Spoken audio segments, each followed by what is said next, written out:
E nós vamos falar um pouco sobre isso também. A nossa palavra tem a ver com isso, em algum aspecto. E cada vez que eu participei aqui dessa manhã, eu ouvi Deus confirmando o tema e o que vamos falar. Inclusive com a irmã que deu testemunho aqui, esqueci o nome da irmã, Cleide. Isso, Cleide, irmã. Muito bênção, muito precioso. E eu quero ler um trecho da Escritura com você em João, capítulo 4, versos 23 e 24. Aliás, eu quero pedir que você deixe sua Bíblia aberta em João, capítulo 4. O tempo todo nós vamos passar por alguns versículos. Ou ligue, a sua Bíblia. João, capítulo 4, versos 23 e 24. Jesus falando sobre um tema, um trecho importantíssimo, Nós ouvimos muito essa palavra adoração, mas Jesus ele falou sobre esse tema e eu quero ler com você. Será que toda a igreja pode ler juntos em uma só voz aqui no telão mesmo? Vamos lá? 1, 2, 3. Mas vem a hora...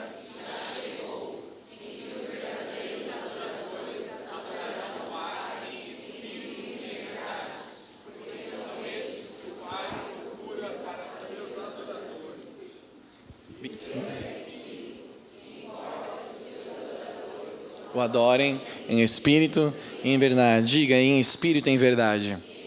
Amém. Hoje eu quero falar sobre a adoração. A verdadeira adoração e sobre um Deus que quer gerar mais adoradores. Adoradores de verdade e em espírito. Esse trecho que nós lemos, ele está no momento do capítulo, ao final do diálogo de Jesus com uma mulher chamada na Bíblia de mulher samaritana. Quantos já ouviram a história da mulher samaritana aqui? Amém. Logo no encontro, que é o primeiro evento que nós temos para a apresentação da fé para os nossos amigos, familiares, no encontro com Deus que nós chamamos, nós pregamos sobre a mulher samaritana, falamos sobre a mulher samaritana, e porque ela é um exemplo de como Jesus evangelizava, de como Jesus falava de si mesmo e como as pessoas eram alcançadas. Então, nós vamos percorrer a história dessa mulher e talvez você, assim como eu, você já ouviu muitas vezes essa história e o problema de ouvir muitas vezes uma coisa é que você fica acostumado com ela, não é? E aí você fala, isso aqui já não é mais para mim, porque afinal de contas eu já conheço de cor e salteado, Jesus estava no poço, ela chegou e, enfim, você já sabe. Mas a palavra do Senhor, ela se renova, a Bíblia diz a cada manhã, suas misericórdias se renovam. Então, exponha-se agora, abra sua mente, seu coração, para nesses minutos que nós temos aqui, que você seja expandido e possa sair daqui com sua adoração mais íntima, mais molhada, com o orvalho do céu, o Espírito Santo, aí crescendo no seu interior e você sendo um verdadeiro adorador em espírito e em verdade, amém? Então, Jesus, ele costumava escandalizar os seus ouvintes. Ele escandalizava muito os seus ouvintes. Por quê, igreja? Porque os seus ouvintes eram difíceis. Ele tratava com um povo que era basicamente judeus, e judeus praticantes de uma religião, inclusive seus discípulos. E a religião naquele tempo era prática, era só a prática da coisa, e o povo perdia o senso de quem era Deus e da comunhão com Deus. E então Jesus usava palavras duras, pesadas, porque os seus ouvintes, em sua maioria, estavam mortos espiritualmente. Então ele tinha que ser muito, ousado na forma como ele falava. E o que ele falou para essa mulher em um determinado momento é o quê? Vai e chama seu marido. Vá lá e chama o seu marido, que eu quero contar para ele também aquilo que eu estou falando para você. E ela disse, eu não tenho marido. E ele disse, você está certa, porque você já teve 5 maridos, e esse que você está agora, se deitando com ele, não é o seu marido. Ela ficou chocada, e nós ficamos chocados, Por quê? Jesus está ali sentado, no poço, no meio-dia, na hora que o sol está a pino, e escolhe esse momento para ensinar o seu povo, os seus discípulos, os seus ouvintes, e a nós que leríamos depois essa palavra no Evangelho de João sobre adoração, e ele escolhe a mais improvável, uma mulher, que os judeus não se tratavam com mulher, ali os homens não se relacionavam com mulheres a não ser a sua esposa, samaritana, que eram inimigos, havia uma rixa racial, e adúltera, uma prostituta, porque o homem que ela estava se deitando naquele momento, nem seu marido ela era, depois de ter 5 maridos. Então a primeira coisa que a gente aprende é que a adoração ela tem a ver com uma vida real, com uma vida cotidiana, tem a ver com a sua vida. Nesse caso, Jesus escolhe alguém assim improvável. A adoração se trata aqui sobre adultério, fome e um conflito racial muito grande. Ele está ali cansado da viagem que teve, e calor e sede, então decide, agora mesmo eu procurarei alguém para fazer dela uma adoradora do meu pai, e vou escolher quem? Uma adúltera, uma prostituta samaritana. Vou mostrar aos meus discípulos como o pai procura adoração em meio à vida real, na pessoa mais improvável.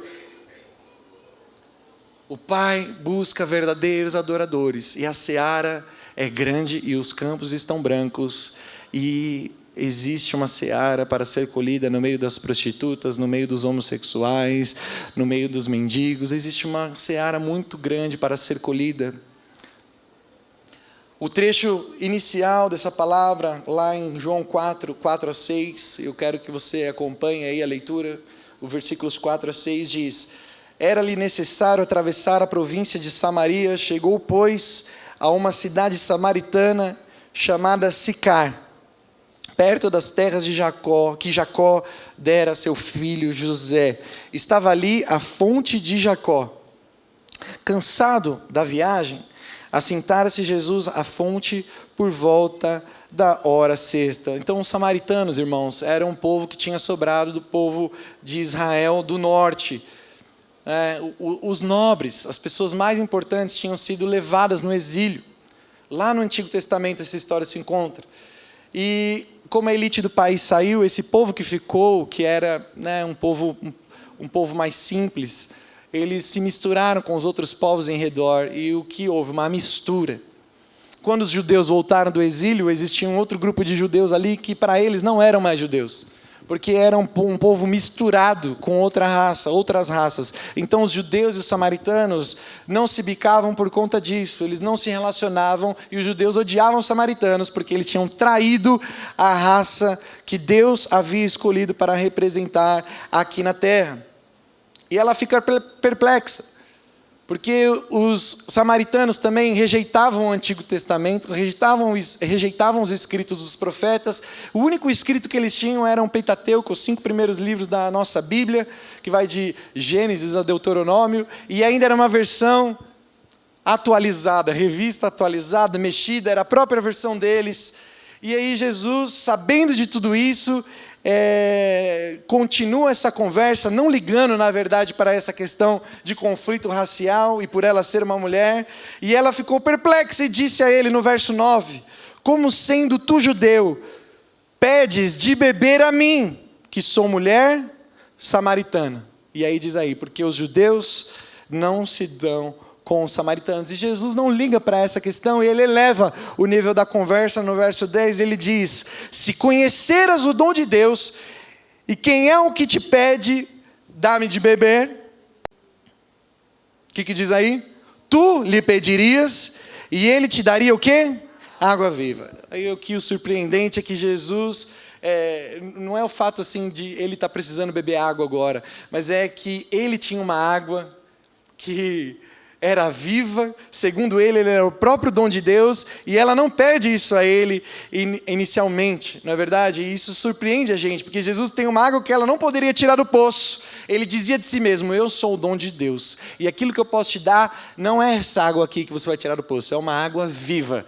E a mulher não consegue entender o que Jesus está propondo, e ela simplesmente diz no verso 11: Senhor, tu não tens com que tirar, e o poço é muito fundo, certo? E aí Jesus eleva muito mais ainda a perplexidade, o espanto dela, lá no 13 e 14. Jesus afirmou a ela: quem beber dessa água que você vai tirar do poço, tornará a ter o quê? A sede.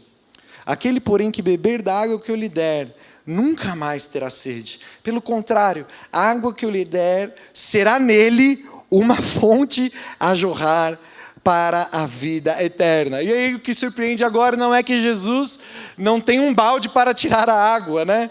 Mas ele tem uma água que é uma água viva, que depois que você a bebe, a sua alma torna-se uma fonte. É uma água que te satisfaz para sempre. É uma água milagrosa. Ela penetra no bom solo, no solo fértil, no solo arenoso do seu coração, e dali jorra como uma fonte, um rio de águas vivas, uma fonte eterna para as outras pessoas que estão ao redor de você. A água se torna uma fonte. Jesus fala disso em João capítulo 6, verso 63, que diz assim: o Espírito é o que vivifica, a carne para nada aproveita, certo? Nossa carne, ela vai embora.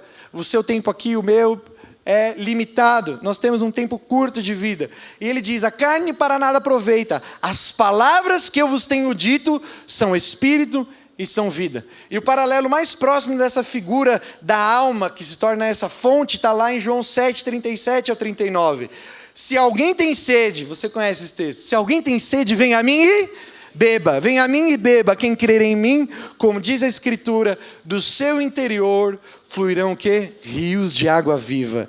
Certo? Rios de água viva. E essa água, irmãos, isso é o componente espiritual, sobrenatural da vida do cristão. Não é uma religião. Você não se decide tornar-se evangélico, cristão, protestante. É preciso haver uma experiência sobrenatural com a pessoa de Deus, que é o Espírito Santo em nós. A presença do Espírito de Deus, ela elimina essa frustrante busca que eu e você tínhamos, ou se você está aqui, talvez você ainda tenha essa busca por significado, essa busca pelos seus próprios desejos, essa busca por ser importante, essa busca que há no mundo por sexo, por dinheiro, por poder, não importa quem eu machuque, não importa quem eu fira, a presença do Espírito Santo, que é o componente sobrenatural de Deus na vida do homem, satisfaz todos os anseios da nossa alma e nos torna uma fonte de vida até para outras pessoas.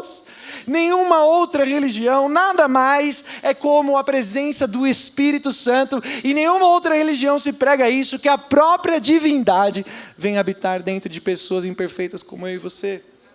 Jesus conservou juntos na sua doutrina, no seu ensinamento, a palavra de Deus e o poder do Espírito Santo. Em João 14, 26, ele disse: o Consolador, mas o Consolador, o Espírito Santo, a quem o Pai enviará em meu nome, esse vos ensinará todas as coisas. Diga, vos ensinará todas as coisas. E vos fará lembrar de tudo o que vos tenho dito. Então, o trabalho do Espírito de Cristo, meus irmãos, é fazer com que a palavra de Deus, a palavra de Cristo, seja clara e satisfaça a alma. Por isso que quando você vem aqui todos os domingos, o pastor Rodrigo prega, sabe, os irmãos aqui agora, eu e o Eduardo, nós temos pregado aqui, e o André lá em Arthur Alvim, o irmão Bauer lá em Dayatuba, todos esses momentos, a igreja na face da terra, quando se reúne aos domingos, de manhã à noite, se reúne para ouvir a palavra de Deus. Se reúne para ser exposto à palavra de Deus, a Bíblia, a palavra de Deus. E Jesus, ele diz que ele é a própria palavra. E nos reunimos, e quem que dá essa direção, esse componente sobrenatural no momento que você ouve a palavra? Você ouve com os seus ouvidos, aquilo penetra na sua mente, passa pelo seu raciocínio, pelas suas faculdades mentais, né? Você vai ouvindo a palavra de Deus, mas só isso não basta. Você pode memorizar versículos e mais versículos, ter contato diário com a palavra, mas precisa do componente sobrenatural, precisa do Espírito Santo. O Espírito Santo é quem convence você a praticar a palavra. O Espírito Santo é quem traz luz, é quem traz vida, para que essa palavra pregada por nós que somos homens imperfeitos, né? Às vezes temos os nossos enganos, falamos errado uma palavra ou outra, acontece, na nossa maneira simples, falamos aqui, pregamos o Evangelho, mas é o poder de Deus que está em você, o Espírito Santo que transforma, que codifica essa palavra falada aqui em português nesse microfone, mas dentro de você gera prazer em obedecer. Porque nós não temos o controle sobre sua vida quando você sai daqui. Você sai daqui e essa palavra precisa reverberar para o mundo, ser uma fonte de vida para outras pessoas, e nós não conseguimos controlar isso. É impossível. Isso é uma ditadura, se fosse assim. Nós confiamos que o Espírito Santo está na igreja e ele é o componente, indispensável para a igreja. É isso que vai fazer você sair daqui, pregar o evangelho e ser uma fonte de vida no seu trabalho, operando curas, no transporte público, na sua escola, no seu trabalho, onde você estiver, dentro da sua casa, você vai ser uma fonte de águas vivas, por causa que você tem o Espírito já dentro de você. Ele é essa explosão, essa fonte que jorra para a vida eterna. E aí a mulher ainda não entende, ela ainda está com sua mente limitada, ela não consegue se elevar acima desses 5 sentidos que nós temos. E lá no verso 15, projete aí por favor, ela diz: Senhor, então dá-me de beber dessa água, para que eu não mais tenha sede, nem precise vir aqui buscá-la. Ela disse isso por quê? Porque ela sabia quem ela era, uma prostituta, uma mulher adúltera, e ela vinha pegar a água no momento que ninguém vinha, ao meio-dia, o sol a pino, onde ela ia se cansar mais, ser mais exposta ao sol, porque ela não queria os olhares, não queria atrair a atenção das pessoas, porque ela sabia que as pessoas olhavam para ela com um olhar julgador, deveria ter os apelidos, aquela coisa pejorativa. Então ela vinha quando ninguém vinha. Então ela pediu ao Senhor: Senhor, então me dá de beber dessa água para que eu não sofra mais, não tenha que me expor aqui diariamente, tendo que pegar dessa água, que eu tenho sede dela todos os dias e preciso dela. E aí Jesus, mesmo ela não entendendo, Jesus não desiste dela. O interesse de Jesus é criar nela uma adoradora de Deus em espírito e em verdade. Ele não encontra então outro jeito de tocar, de fazê-la entender a sua mensagem, a não ser tocando no ponto mais sensível e vulnerável da sua vida. E ele diz para ela: olha, vai lá e chame o seu marido. Você pediu de beber? Então vai lá e chame o seu marido. O caminho mais rápido em direção ao seu e ao meu coração, que Jesus usa, é uma ferida. É um problema grave. É uma indiferença, um trauma, uma ira, um acesso, uma falta de perdão, um abuso. Por que Jesus desnuda o interior dessa mulher desse jeito? Ele mesmo disse em João 3,20: porque todo aquele que pratica o mal aborrece a luz, e não se achega para a luz, a fim de que não sejam arguidas ou manifestas as suas obras. Nós temos medo da luz, porque temos consciência de todos os nossos pecados imorais e que eles nos afastam de Deus. E quando a luz vem, e Jesus diz: eu sou a luz do mundo. Quando a luz vem, ela vem para iluminar a nossa vida e tudo fica exposto. Nada fica escondido perante a luz do mundo quando ela bate na nossa vida. E nós temos medo, vergonha, queremos esconder. E o pecado é como essa lepra espiritual, um câncer espiritual. Lepra é uma doença que falava-se muito, na palavra de Deus. Hoje ela é praticamente erradicada, mas é uma doença que gera umas feridas purulentas na pele. E um dos sintomas da lepra é que a perda de sensibilidade na sua carne. Você perde a sensibilidade, e é exatamente isso. Por isso que o pecado na Bíblia é chamado de lepra. Porque o pecado escondido na minha e na sua vida nos impede de ver a luz de Cristo e nos impede de ter intimidade com Deus. Você pode vir aqui dia após dia, orar alto, levantar as suas mãos, cantar os louvores, se rasgar, mas o pecado, ele atrapalha a sua sensibilidade e você pode sair daqui sem sentir nada. Ele diz: você já teve 5 maridos, o verso 18, e o homem com que você anda deitando não é o seu marido. Esse princípio é fundamental. Quando você aceita um apelo, você frequenta lugares, frequenta um culto como esse, ou frequenta uma célula, isso não torna você alguém que é um verdadeiro adorador. Porque para ser um verdadeiro adorador, é somente para aqueles que experimentaram algo autêntico com Jesus, algo espiritual e sobrenatural no seu interior, porque Jesus disse: eu sou a luz do mundo. Você pode esconder muitas coisas de nós, dos seus irmãos, do grupo de pessoas que você está ao redor, você pode esconder, mas você jamais vai esconder da luz do mundo. Ele diz isso para você, e ele diz: eu não vim para te julgar nessa hora, eu vim para te salvar. A luz que Jesus é, e a que Ele está lançando sobre a nossa vida, que Ele quer lançar, não é para expor para outras pessoas, é para expor para você mesmo, do quanto você carece da misericórdia e da graça dEle. Que sozinho, eu e você jamais vamos conseguir nos achegar a Deus. Precisamos de um intermediador, precisamos de luz nas nossas trevas. E perante a luz do mundo, pecado nenhum fica oculto, e Ele quer tratar isso na minha e na sua vida. Ele quer tirar toda a lepra, toda a falta de sensibilidade, para te fazer um verdadeiro adorador, que o adore em espírito e em verdade. Portanto, Jesus está aqui hoje como a luz do mundo, não para julgar ou para expor você para outras pessoas, mas para expor você para si mesmo. Ele diz: filho, deixa eu sarar as suas feridas purulentas, a sua ferida espiritual. Eu quero te fazer ter prazer. Você está escondido nas trevas. Eu quero te trazer para a luz, para aquilo que você foi criado, e te dar vida abundante que jorra para outras pessoas. E esse é o sinal aparente do cristão. Onde ele está, tem vida. Está o caos ao redor, mas ele fala e tem vida de Deus. Ele se posiciona, tem vida de Deus. Onde ele está, tem a vida de Deus. Tem uma palavra alegre, tem uma palavra de confiança. Uma palavra daquele que experimentou o Espírito Santo. E aí, o que acontece logo em seguida, que é o reflexo universal de todo aquele que é pego nos seus pecados, é o quê? O que acontece quando você é pego? É a tentativa de escape. Você tenta se livrar daquilo de todo jeito. É como o filho, não é, pastor? Que é pego fazendo arte pelo pai e pela mãe. Né? E quando é confrontado pela mãe, como eu era, quando eu era criança, você fez isso, eu vi você fazendo isso, e aí não adianta você mentir.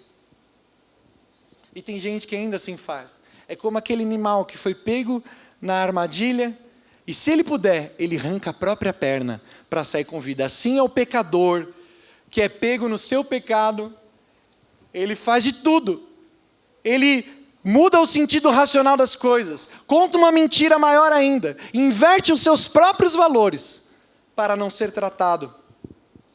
E ela lança o quê? Uma conversa teológica, uma conversa acadêmica, e ela quer mudar de assunto. Veja que o Senhor é profeta. O verso 20, nossos pais adoravam nesse monte. Vós, entretanto, dizeis que em Jerusalém é o lugar onde se deve adorar. Ela, em outras palavras, está dizendo: sim, tudo bem, você sabe do meu adultério, mas qual que na verdade é o lugar que eu devo adorar? Ela foge do assunto. Uma conversa evasiva, uma conversa dupla, típico de pecadores apanhados nas suas falhas. Mas Jesus é o grande resgatador de almas. Jesus não desiste dela mais uma vez. Ele insiste, ele está ali, sabe, alucinado, desculpa a palavra, mas ele está focado. O objetivo dele é terminar essa conversa resgatando aquela mulher para ele mesmo e para Deus, e para fazê-la uma adoradora em espírito e em verdade. Ele continua conversando com ela, porém dessa vez Jesus aceita tratar daquilo que ela propõe. E o que diz aí? A preocupação dela é o quê? Onde se deve adorar? Se ele dissesse em Jerusalém, que é de onde eu venho, em Jerusalém é o lugar que se deve adorar, ela teria um grande problema, porque como ela era samaritana, jamais seria aceita no território inimigo. Mas Jesus faz questão de afastá-la dessa pergunta, onde? E leva ela a outro assunto mais importante, que é como e a quem adorar. E no verso 21 diz aí, vamos ler juntos, o verso 21, que Jesus chamando a atenção dela para o como. Quero ler com você, verso 21, 1, 2, 3, vamos lá. Disse-lhe: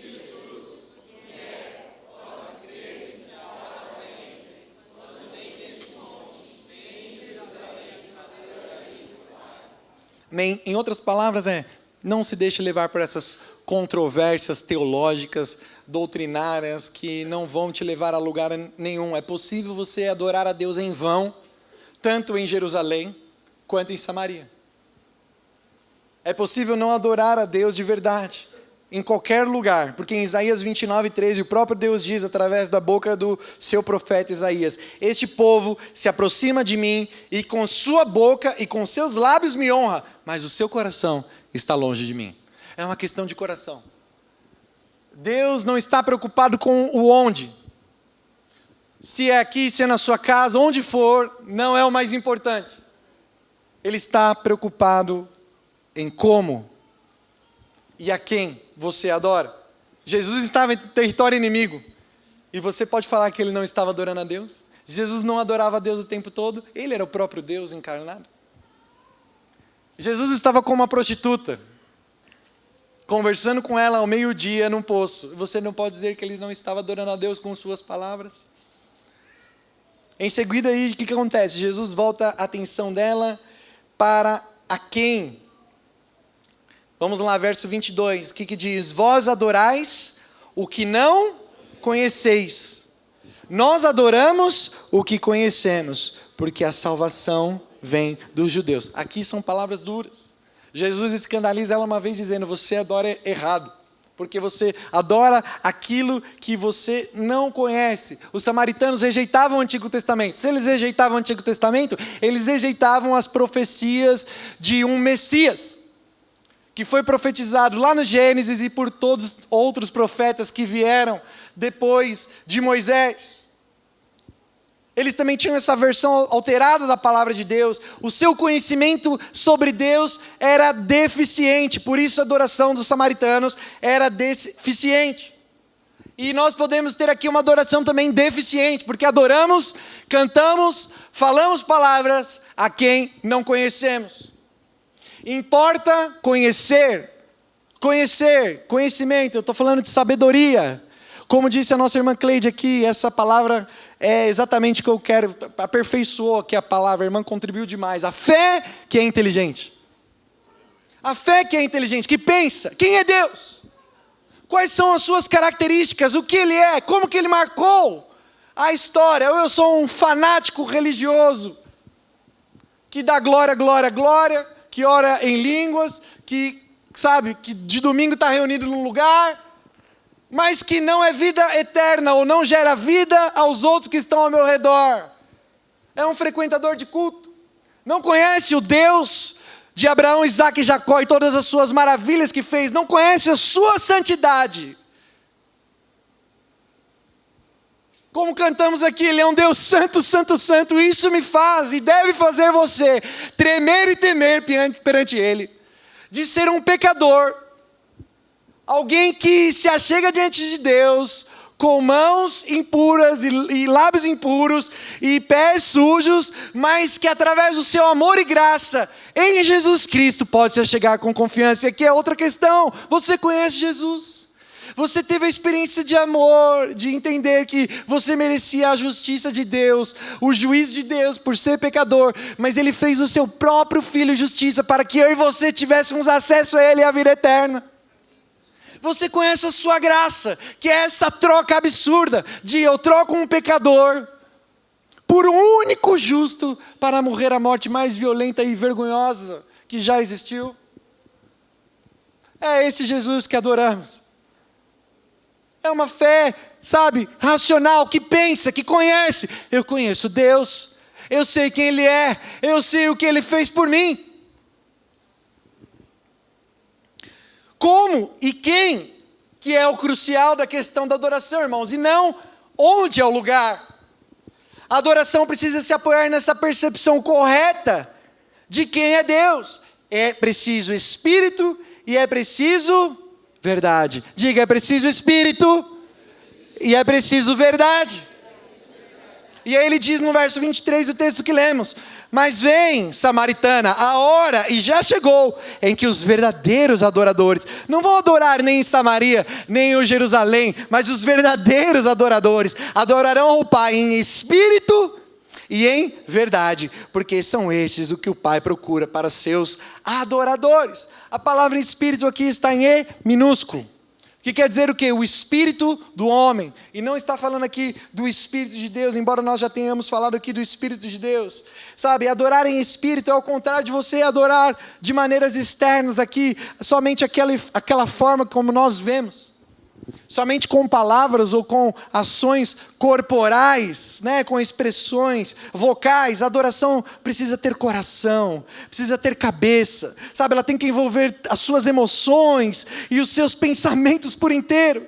Verdade? Sem adoração, conhecer a palavra, sem emoção, você conhece a verdade, mas não tem a emoção do santo dentro de você, produz o quê? Uma fé morta, sabe? Uma igreja cheia de admiradores artificiais, aquele culto frio, aquele momento sem expressão, sem júbilo, sem contrição, sem festa, sem alegria, sem exaltação, sem o profético, sem o espontâneo.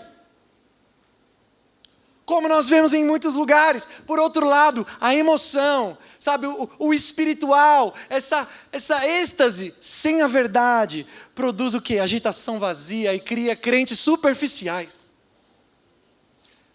Exatamente, e nós como pentecostais estamos sujeitos a isso, porque as pessoas chegam e veem, não, é isso, ser crente é isso só, é um êxtase, é uma onda, e aí nós ficamos esperando um avivamento, mas o Pai já colocou dentro de você todas as coisas que você precisa, em espírito e em verdade. A adoração verdadeira, meus irmãos, vem de pessoas com emoções profundas, grande amor e uma doutrina sadia. Sabe, essas afeições fortes por Deus, por quem Ele é, por quem é seu Pai, vem também arraigada nessa verdade que é a palavra de Deus. Isso são os ossos e a medula da adoração bíblica. Você precisa conhecer o motivo da sua adoração. Você precisa conhecer a Deus, saber quem Ele é. Esse é o processo da inteligência, do mental. Conhecer Ele, de saber quem Ele é. Você leu, você conhece as histórias, como os nossos filhos têm sido expostos a essas histórias, e eles creem lá facilmente que é uma verdade. Sansão, Jonas, que foi engolido por uma baleia, e todos os outros heróis da fé que nós temos, eles creem e eles louvam. Por isso que Jesus disse: seja vocês como uma criança, sabe, que é uma adoração singela, sincera, sabe, eu quando criança eu criei em tudo que me era falado. E eu sonhava com isso, sonhava com essas histórias, eu achava lindo, mas quando vamos crescendo, podemos perder a sensibilidade dessa maravilha que é o nosso Deus, da sua glória, sabe, de toda a sua majestade, e que Ele quer conectar conosco em espírito e em verdade. A adoração verdadeira é isso, meus irmãos, é mente, mas também é emoção, é êxtase, mas também é mente. Nós estamos cansados de ver isso. Isso acontece com muitos que vêm e logo entram no êxtase espiritual, experimentam coisas, sabe, eles até experimentam coisas autênticas, mas a vida com Deus é só o êxtase, não tem conhecimento, não tem base profunda, não tem uma doutrina, sabe, sadia, não se conhece sobre Deus, não se conhece sobre os textos mais marcantes, aquilo no dia mau, no dia que o vento bater, a tempestade assolar o seu barco, você não estiver sentindo mais nada, você precisa estar confiante numa palavra, na rocha. Jesus disse: eu sou a rocha, aquele que está em mim não será abalado, Ele diz. A nossa âncora precisa estar firmada na rocha, e a adoração vem disso. Talvez possamos juntar todos esses elementos com essa figura do combustível da adoração que eu falei agora, que é essa verdade de Deus ou conhecimento de Deus, a fornalha da adoração, que é o seu espírito, e aqui eu estou falando do espírito que foi vivificado, e o calor que é produzido através da adoração, sabe, que é o calor da afeição por quem Deus é, da afeição por Jesus Cristo, da reverência, da contrição, da confiança, das lágrimas, da gratidão, da alegria. Está faltando algo nessa ilustração, que é o quê? O fogo. Você tem a fornalha, você tem até, sabe qual que é o resultado, que é o calor. Você tem um combustível, mas está faltando fogo. E Jesus diz: o fogo é o Espírito Santo. O combustível da verdade na fornalha do nosso espírito não produz automaticamente esse calor. Precisa haver uma ignição. Precisa haver um começo. E isso é o Espírito Santo. No começo ele é água, agora termina com fogo. O Espírito Santo é o fogo de Deus que vai queimar o seu coração. Quando Jesus diz que os verdadeiros adoradores adoram o Pai em espírito, ele não está falando do Espírito Santo, mas sim desse Espírito que foi passado por uma renovação, uma ressurreição e nasceu de novo. Em João 3,6, Jesus liga o Espírito de Deus e nosso Espírito de uma maneira incrível. Ele diz a Nicodemos, o que é nascido, projeta esse texto para mim por gentileza. João capítulo 3, verso 6, Jesus falando com Nicodemos que lhe era necessário, Nicodemos, nascer de novo, né? Que diz lá em 16, porque Deus amou o mundo de tal maneira que deu o seu único filho. Antes ele diz, o que é nascido da carne é carne, e o que é nascido do Espírito, em letra maiúscula, e o Espírito de Deus, o Espírito de Cristo, o componente sobrenatural do cristianismo, que é a pessoa, a divindade de Deus vindo a morar em você, é o quê? Espírito. Diga, é Espírito.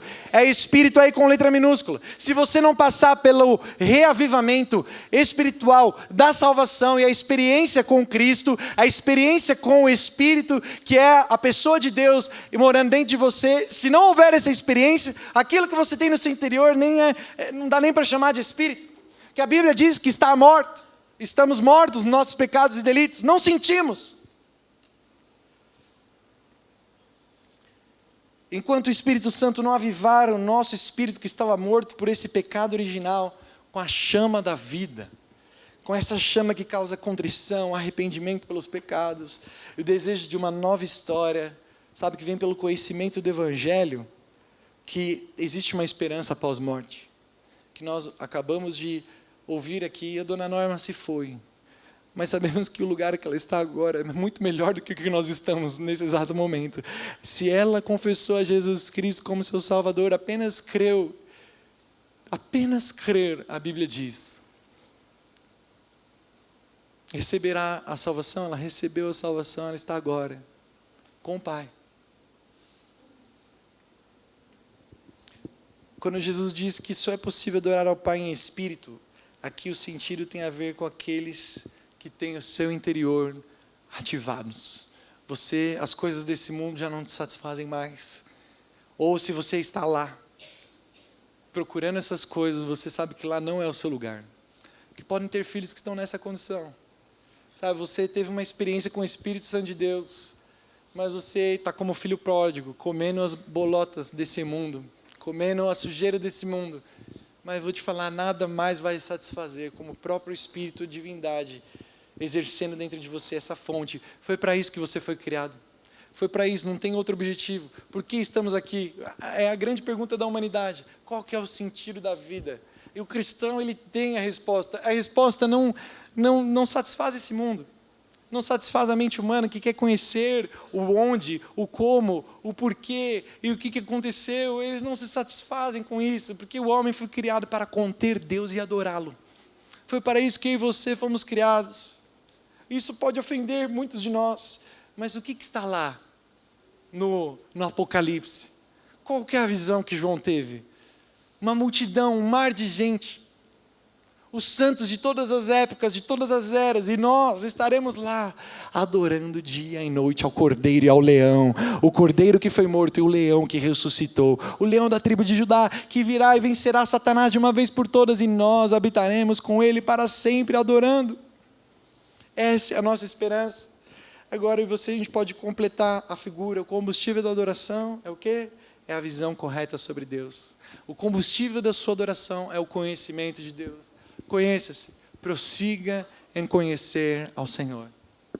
Prossigamos em conhecê-lo. A minha mente precisa estar exposta diariamente à palavra de Deus. Eu preciso saber quem Deus é no meio do meu caos. Eu preciso conhecer mais de Deus no meio das minhas situações, sabe, que são mais difíceis e que eu tenho mais dificuldade. Eu preciso conhecer a Deus em relação ao meu casamento, em relação à minha vida cotidiana com os meus irmãos. Eu preciso ter o conhecimento de Deus. E essa é o combustível. O fogo faz o combustível queimar e o calor extremo, esse calor que vem do avivamento, do fogo do Espírito Santo, vai queimar todo o lugar que é o recipiente, que é você, e a fornalha acesa e aquecida por essa chama da verdade, é o nosso espírito renovado. E aí sabe o que isso vai causar dentro de você, irmão?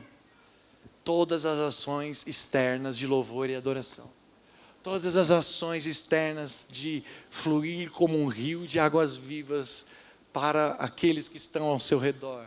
Vai resultar de você louvor com seus lábios, súplicas, ações de graça, palavras de ações de graça, momentos de extremo arrependimento pelas nossas mazelas e pelas nossas dificuldades, sabe, momentos de contrição absoluta ali, de que você entende que não seria nada da sua vida sem Deus, você não terá dificuldade de erguer as suas mãos, adorar, lágrimas cairão do seu rosto, porque você entende que nada é sem o doce Espírito Santo fazendo de você visto por Deus. Nós somos vistos aos olhos de Deus, Deus olha para nós e Ele vê Jesus Cristo, e isso constrange o seu coração, isso vai gerar joelho no chão, mãos erguidas e vidas obedientes. É por isso que a adoração, ela vem dessas duas grandes variáveis: a sua mente, por conhecê-lo, saber quem você era e quem você é agora por causa dele, mas também, sabe, de ter o Espírito Santo queimando dentro de você,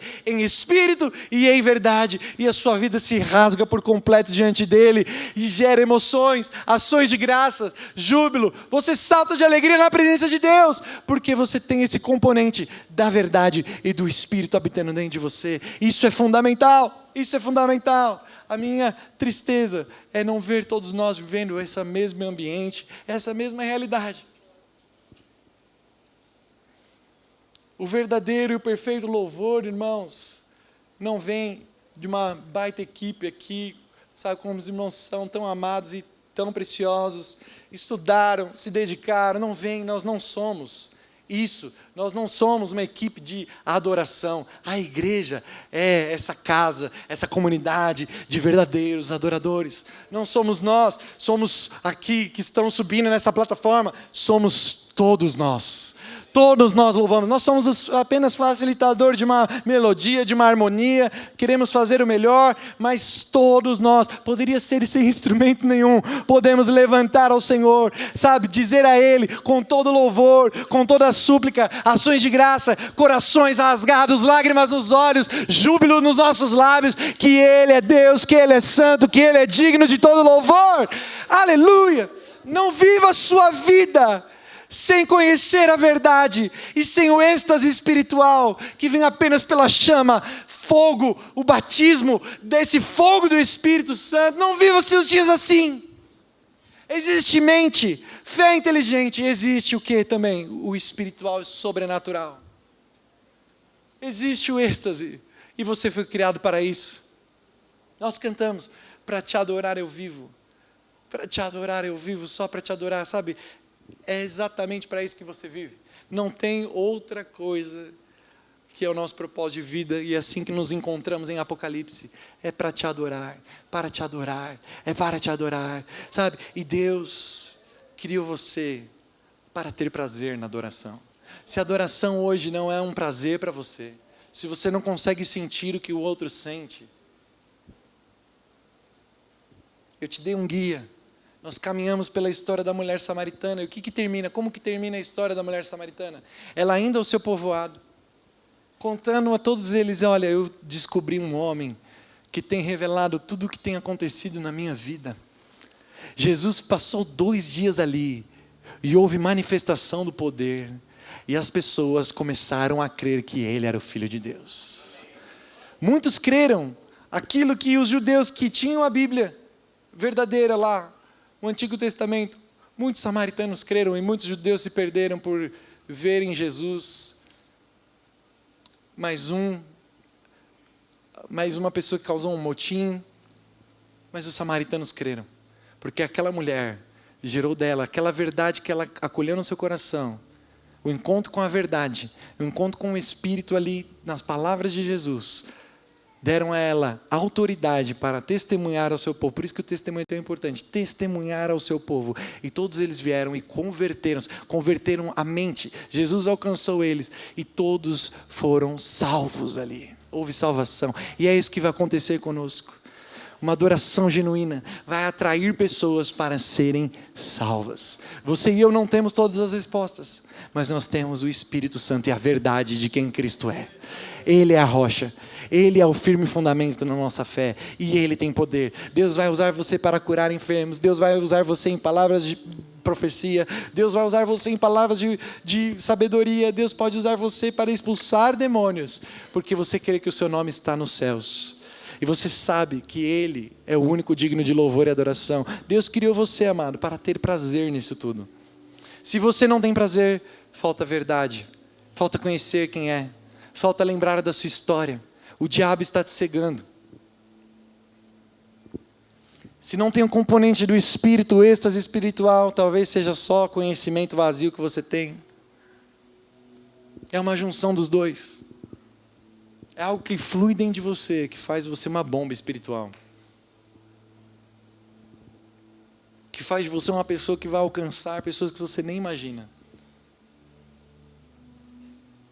Nossa irmã compartilhou um testemunho aqui, e eu lendo sobre esse assunto, logo o Espírito Santo confirmou exatamente essa palavra. Sabe? Deus, você tem um conhecimento, eu podemos ter o conhecimento errado de quem Ele é, porque você está perdendo a melhor parte da comida espiritual.